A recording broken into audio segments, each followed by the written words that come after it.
Bismillah, alhamdulillah, assalamu alaikum, peace be upon all of you.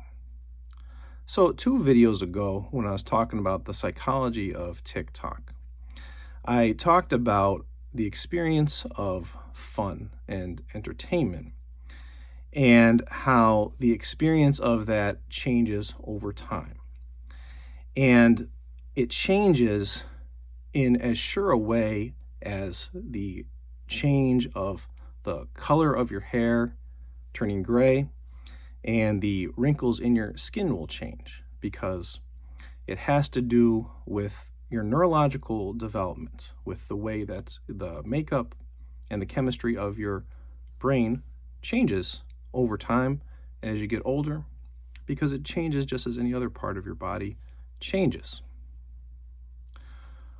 What you need to understand, and what young people especially need to understand, is that the fun that comes from entertainment, the fun that comes from consuming media, whether it's social media or watching movies and TV shows or playing video games, that fun is fundamentally an addiction. The way it operates regarding your mind and regarding your brain is fundamentally the same way that an addiction operates, an addiction to drugs or an addiction to alcohol. Now, what not enough young people are told about those addictions, they're of course told that those addictions are bad and unhealthy. But what not enough people are told about those addictions is that for people, when they first try or they first use those addictions, let's say drugs, when they first use drugs, it's common that they first experience it as something fun and something very stimulating and something that they will tell themselves feels good. That's how they first experience it.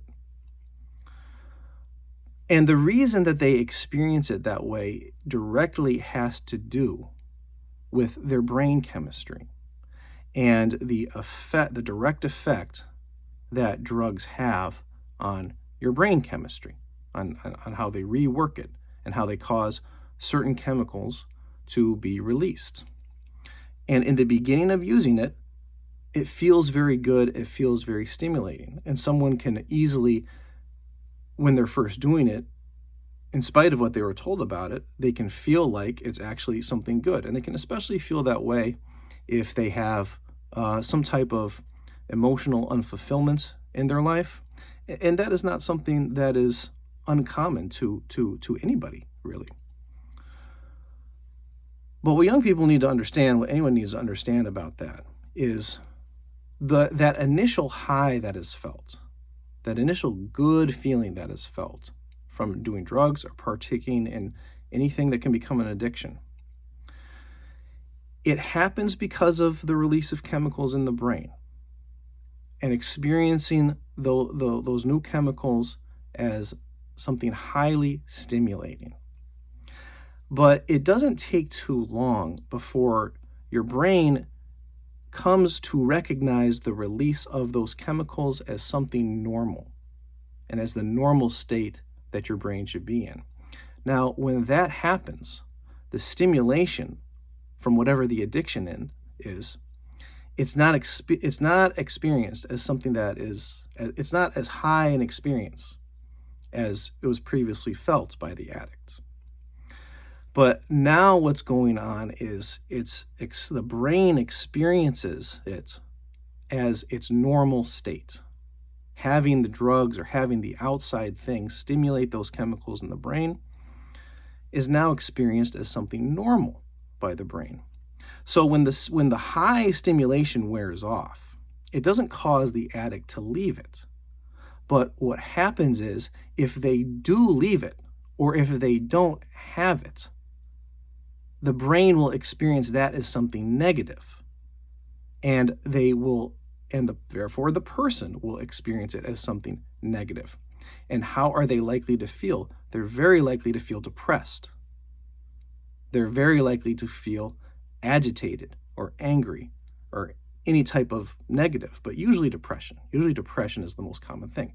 So while the addict was at first partaking in this thing and thinking that it was something very good and highly stimulating, and they were getting a lot of fun out of it, what happened without them realizing it is that they've now conditioned their mind to be in a state where they need that thing basically to feel normal, or at least they need that thing in order to prevent themselves from feeling depressed.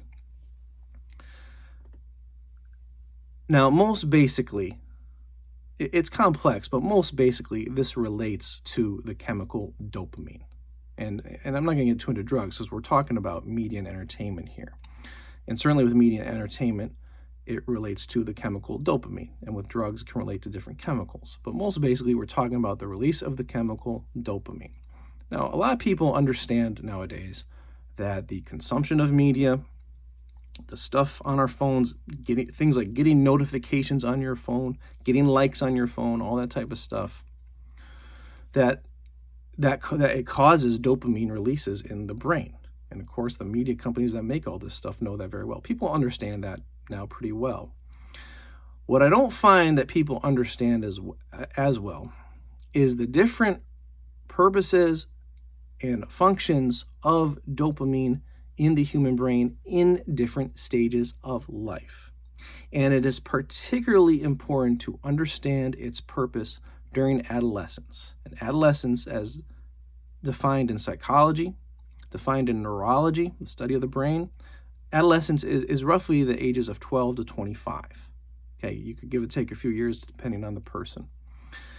And those are the years where the most brain development happens in a person's lifespan, 12 to 25, even more so than from 0 to 12.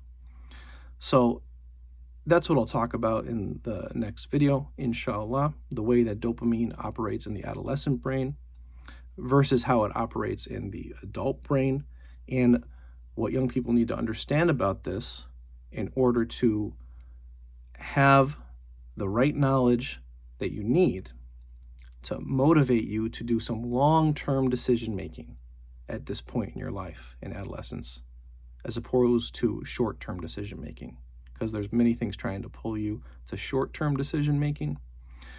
But the more you can practice long-term decision-making, and the more we can help you with that, the better off you will be, inshallah.